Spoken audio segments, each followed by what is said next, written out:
اس کے اوپر ہم تفصیلی بات چیت کریں گے. آج ہم نے جو مہمانوں کو دعوت دی ہے پہلے بھی ہمارے پروگرام میں آ چکے ہیں, بزنس مین ہیں, بزنس مین گروپ سے تعلق رکھتے ہیں, ان کو لیڈ کرتے ہیں, وہ یقیناً بہتر طور بتا سکیں گے حکومتی پالیسیاں, معاشی پالیسیاں کس سمت جا رہی ہیں کہ عوام کی حالت بہتر نہیں ہو رہی. باقی سب چیزیں بہتر ہو رہی ہیں, عوام کی حالت بہتر کیوں نہیں ہو رہی اور وہ کب بہتر ہوگی. میرے ساتھ بیٹھے ہوئے جناب تنویر باری صاحب, فارمر وائس پریزیڈنٹ ہے Karachi chamber of commerce. Tanveer, welcome to my شو.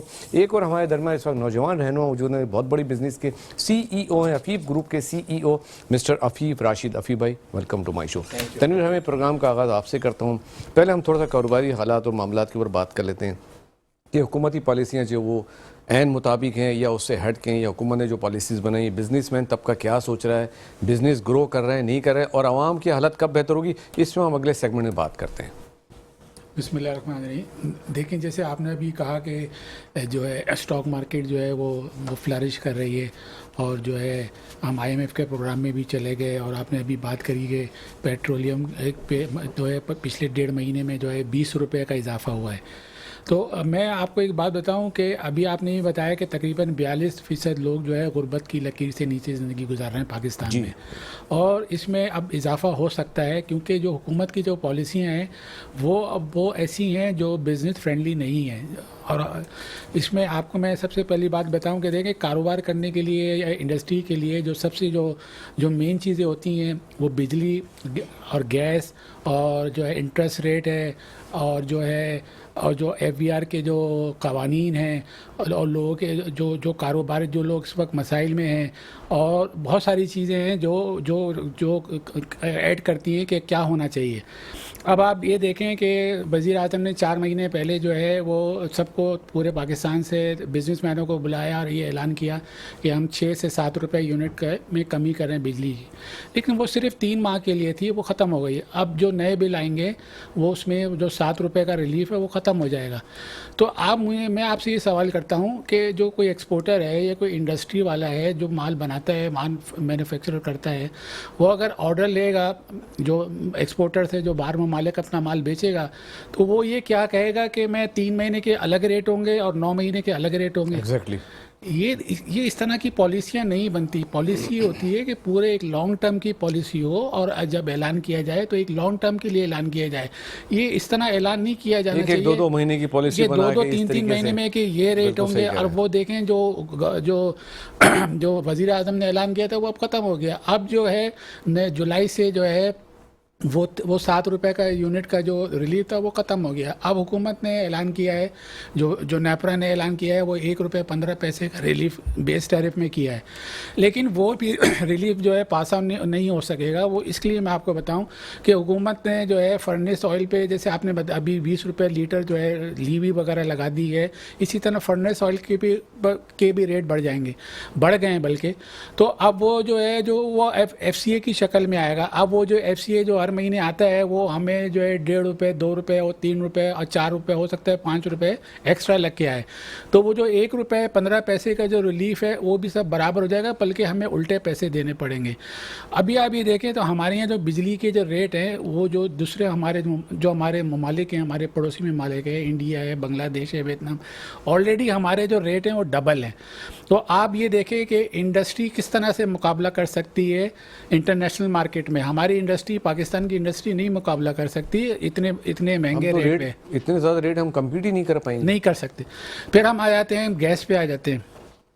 اب گیس پہ جب ہم آتے ہیں کہ ابھی اوگرا نے اگلے مالی سال کے لیے ایس ایس جی سی کے لیے ریٹ کم کیے, لیکن حکومت پاکستان نے ریٹ بڑھا دیے. اب آپ یہ دیکھیں تھے کہ 2019 میں جو تھے ایکسپورٹرز کے لیے جو تھے 900 روپے اور 1000 روپے پر MMBTU تھے. اب جو ہے وہ 2300 روپے, 2500 روپے, اور جو ہے کیپٹیو کے لیے انہوں نے 3500 کر دیے, کمرشل کے لیے 3900 روپے. یہ کیا مطلب, آپ یہ دیکھیں اتنی مہنگی گیس پہ انڈسٹری کیسے سروائیو کر سکے گی, اس کا بھی کوئی مطلب پرسان حال نہیں ہے. اور اس کے بعد جو ہے پھر سردیوں میں جو ہے گیس نہیں ملتی. پھر ہم آ جائے انٹرسٹ ریٹ پہ. ابھی آپ نے سنا ہوگا جاوید بلوانی صاحب نے جو ہے اپنے ایک ویڈیو پروگرام میں, ویڈیو کلپ میں بتایا کہ جو دوسرے ممالک ہیں ان کے اندر جو ہے انٹرسٹ ریٹ جو ہے بہت کم ہے, 5%, 6%. تو ہمارے یہاں بھی جو ہے وہ انٹرسٹ ریٹ جو ہے